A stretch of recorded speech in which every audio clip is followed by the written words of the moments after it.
بسم اللہ الرحمن الرحیم۔ السلام علیکم۔ عراقی میڈیا کے مطابق اربعین حسینی پر شرکت کرنے والوں کی تعداد 16 کروڑ، انڈین میڈیا کے مطابق یہ تعداد 15 کروڑ، جبکہ بی بی سی لندن کے مطابق یہ تعداد 11 کروڑ تھی۔ اگر ہم بی بی سی کی رپورٹ کی حقیقت کو مان لیں تو پھر بھی 11 کروڑ عوام کی میزبانی کوئی معمولی بات نہیں۔ 11 کروڑ میں زیادہ عوام نجف الاشرف سے کربلا تک پیدل سفر کرتے ہیں۔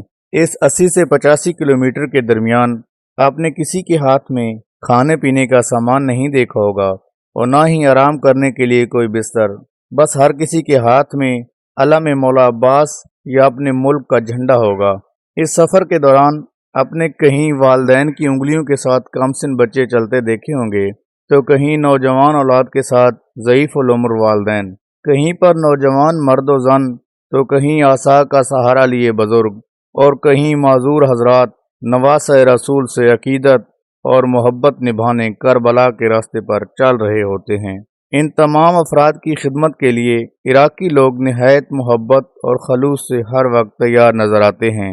عراقی نوجوان آنے والے اپنے مہمانوں کے لیے اپنے گھر سے بہترین بستر لا کر بچھاتے ہیں، آرام دہ جگہ مہیا کرتے ہیں، جگہ جگہ زائرین کے لیے کھانے کا بندوبست کرتے ہیں، ان کے پاؤں اور ٹانگیں دباتے ہیں۔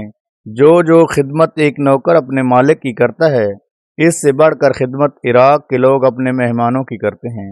عراقی نوجوان ہاتھ جوڑ کر سب سے ایک ہی اپیل کرتے ہوئے نظر آتے ہیں کہ خدارا ہمارے موقف پر ایک پل کے لیے رک جائیں، ہمیں خدمت کا موقع دیں۔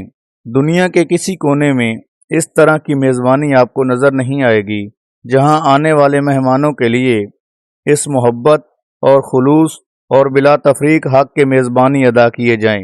یکم سفر سے 20 سفر تک اپنے مہمانوں کی خدمت کر کے عراقی لوگ نہیں تھکے، بلکہ ایک عجیب واقعہ دیکھنے کو ملا جس نے سب کو حیران کر دیا۔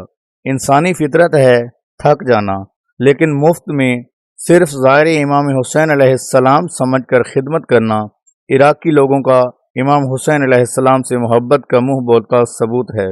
میشی کے اختتام پر جب عراقی لوگ زائرین امام حسین کے لیے لگائے گئے موقف اور بستر وغیرہ لپیٹنے لگے تو وہ لوگ زاروں قطار رو رہے تھے، اس لیے کہ ان سے زائر امام حسین علیہ السلام جدا ہو رہے ہیں۔ اب وہ ان کی خدمت نہیں کر سکیں گے، اب 1 سال ان کا انتظار کرنا پڑے گا۔